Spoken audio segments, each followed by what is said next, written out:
Well, he's a Super Bowl winning champion, a former Texas Longhorn, forever a West Orange Stark Mustang, and currently in the semifinal round in voting for the NFL Hall of Fame.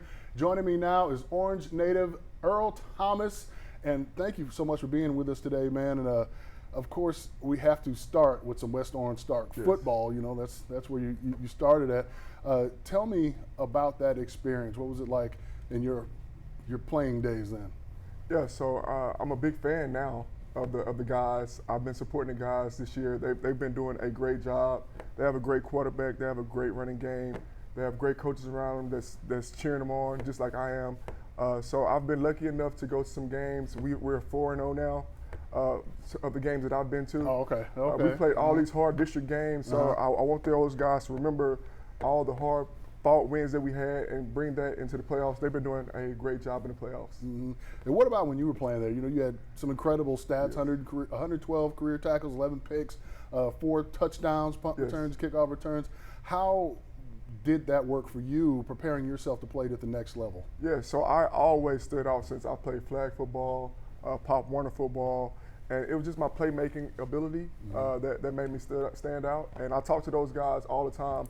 The linebackers, I want to play receiver because I remember playing guys like Spoon. He went to Jasper. He was a great receiver, and he was able to transform the athletic ability on the offensive side of the ball that he already had on the defensive side of the ball. And once they put him at middle linebacker in Missouri, he was able to thrive. So when I see guys like that and athletes like that, I try to put that same type of mentality into the players that I'm around at West Orange Stark now. Yeah. Not even counting my professional ability, playing DB, playing receiver, playing running back, all these positions that will allow scouts to see you and want you a part of their organization, their program. And one of the things that made you stand out was your work ethic, your hard work. Yes. How did that transpire, and how did it transform you as you went on to UT to play college football? Yes, it was my community, it was my dad, it was the coaches that I played for, and it was my Little League coaches as well. But it was just me and my dad having all these tough conversations. I cried a little bit. We laughed together through all my successful moments. So just growing up as a young man to now, I was prepared that way. Mm-hmm. At what point when you were playing football did you think, maybe I'm good enough to go to the NFL? Yeah, I always thought I was good enough to go to the NFL because I always separated myself no matter what league it was. And then I was on varsity as a 14-year-old. Mm-hmm. So that was another big check as I go into my adulthood and just think about my son now, how I want him to pan out, what levels do I want him to hit at certain ages, dealing with his mom now. You know, is he too small to play football? Yeah. It's a bunch of parents that are concerned about their kids playing football now. Yeah. That's why you see so many rules in place to teach kids how to tackle properly. Mm-hmm. People play flag too long. I want to get my son out of flag, but I want him to see what success is, scoring touchdowns and stuff like that. How old is he? 7. Is he going to be as good as you, or is he going to be better? Yeah, so I instill it in him. So when I got to this world, my dad and my mom instilled good things into me, so I do the same thing with him. Mm-hmm. And you know, talking about getting to that level, the NFL level that everybody strives to get to, right. What was it like for you just to get there, first of all, and then have the career that you had while you were at the Seahawks? Yeah, so it was a great experience. I had a great college career. I was fortunate enough to play 2 years there. I balled out. I had 10 interceptions. I hold the record, single season record for most interceptions in Texas history. Mm-hmm. You know, that's all the great football that's played around Texas, so that's a great accomplishment for me. Nobody probably will ever break that. But yeah, so transitioning to the league right after we lost the national championship game versus Alabama, it was like Christmas the next morning. I definitely needed that. And getting there with Coach Carroll, going through preseason versus Aaron Rodgers, that was an awakening experience. But I knew I could play ball. Yeah. So once I kept on studying really hard, working really hard in the weight room, getting my technique down, using my fundamentals that I learned in practice, I was unstoppable. Mm-hmm. And you know, unstoppable to the point where you guys did go on to play the Denver Broncos in the Super Bowl, one of our production guys' favorite teams. Yes, sir. You know, everybody watched that Super Bowl. It was a great one to watch, and it was, you know, playing football myself, I saw what the Broncos were doing and what you guys did to counter that, with them throwing short passes and hoping for their playmakers to make plays. Right. You guys would let them catch the ball and then bam, every time. Exactly. What was it like in that era of the Legion of Boom when you guys were just bringing the wood to everybody you're playing against? Yeah, we had so many great practices that week, and then we play cover 3. So most times QBs and offensive coordinators try to attack the little holes that they may see. But we have Cam Chancellor was a quarterback.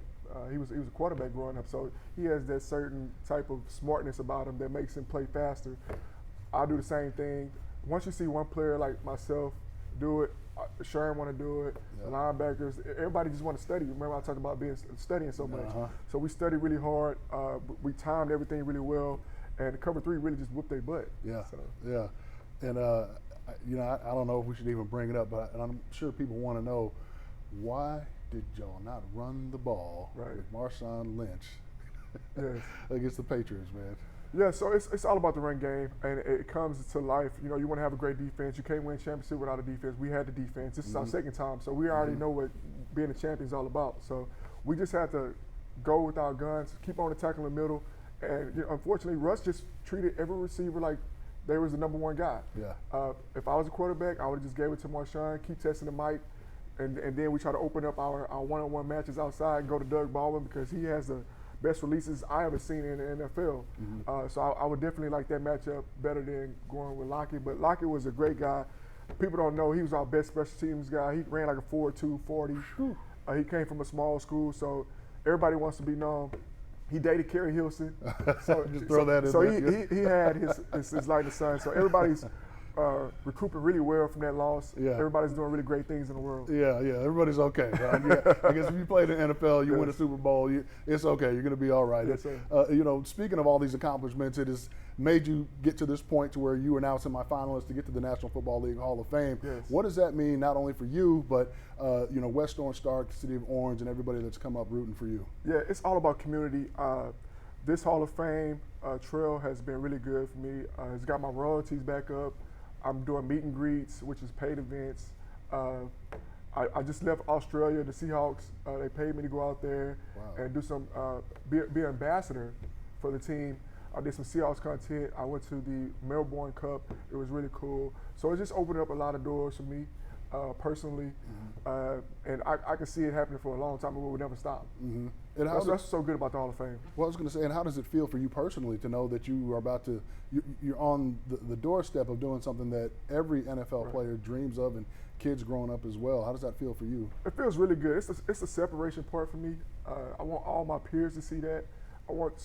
I had so many battles with my teammates internally, you know, thinking they better than me sometimes. But these moments right here just let them know that, hey, I didn't come here to play. You know, this is why I was the first round pick. This is why I was a part of what changed the culture in Seattle. And this is why I talked my noise and backed it up at practice, because I wanted, can't be eating sunflower seeds here right now when we can't stop the run. So guys, we had to get it in each other's face for that stuff. And you know, guys remember that, but they also remember that Earl Thomas is the best. You know, Earl Thomas put in all his work. He communicated really well, and you know, his work speaks for itself. That's why it's not really hard for me to put it in words. I just know this is why I'm separating myself, and I'm used to being thrown into the fire like this at an early age. Like I said, I was on varsity as a 14-year-old, so me being in the Hall of Fame at an early age is just that to me. And what are the next steps? We were talking about that earlier. You're in the semifinal round for voting. What comes after this? Yeah, so you just wait. So you wait to see if your name is being called. If your name is not being called, I'll be right here next year celebrating every year.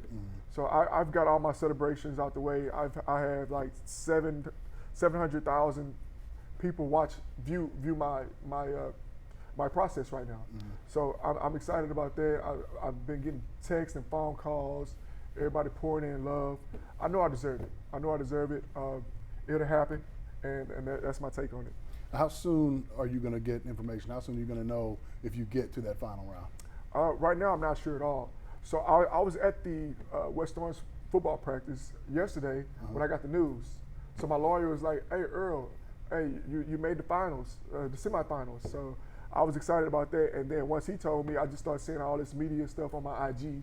And the Seahawks sent me a collab through my DM. So I collabed with them and like 800,000, almost 1 million views instantly. So I just felt all the love, man. And That's the reason why I love football so much. Yeah. It gives you what you give it. And speaking of West Orange Stark, this one is away from football. Right. You were talking before we came in here, and you're going to be honored with the high school basketball team. Yes. Tell me a little bit about that as well. Yeah, so I was walking around the track, staying close to the team, because like I said, we got a really good football team. And the basketball coach was just out there. He wanted to meet me, and we talked maybe like 2 practices. Then like the 3rd practice, he came back and said, "We're gonna honor the team that went to state, which was my junior year, the 2006 basketball team. The head coach is Coach McCarter, Doug McCarter. He's going to be leading everything once they do it at the game. I'm still trying to figure out which game is going to be, but I'm excited about that." Just have to keep us posted so we can come out there and cover Sure. that one too. Sure. Right? What about? Is there anything that you want to say to the West Orange Stark, team and the whole city of Orange, the people that are watching you right now and cheering you on as you head towards this prominent award? Yeah. So guys, I'm so excited that the spiritual connection that we have is not false. Is there and alive, and it helps us win. Like the whole school spirit, the band, the cheerleaders, the guys, the coaches, that whole bond is really close there, and we take it on the road. Looking forward. So now we need one last thing. Your prediction for Friday. You got West Orange Stark against the Sealy Tigers. Who's going to win? I'm gonna go 14-21 West Orange. All right. Okay. So you're gonna be at that game too? So I have an app on my phone. One of the coaches sent me, so I'll just watch it. So I'm so superstitious about what I bring to the table in football, and one of my next goals is to coach in the NFL. Okay. So I've been testing all my skills out on the guys. Like I said, the spiritual connection stuff, what I see from previous games, and they fix it. They fix it quick. So So one of my goals is to coach. So we've been 4-0 at home every game that I've been to. So I'm just going to take that, not put any pressure on myself in the playoffs, let them ball out and show them that they can win without me still, because they got to do this in college as well. Yeah. So it's a part of that. Awesome. We're looking forward to that. Mr. Thomas, thank you so much for joining us today. We appreciate you, and of course, we wish you all the luck into get to the Hall of Fame. And as soon as you do get inducted, we got dibs on the exclusive interview. For sure. I'll be right back, guys. Sounds good. We appreciate you joining us. Thank you so much, man. All right, man. Thank you for having me.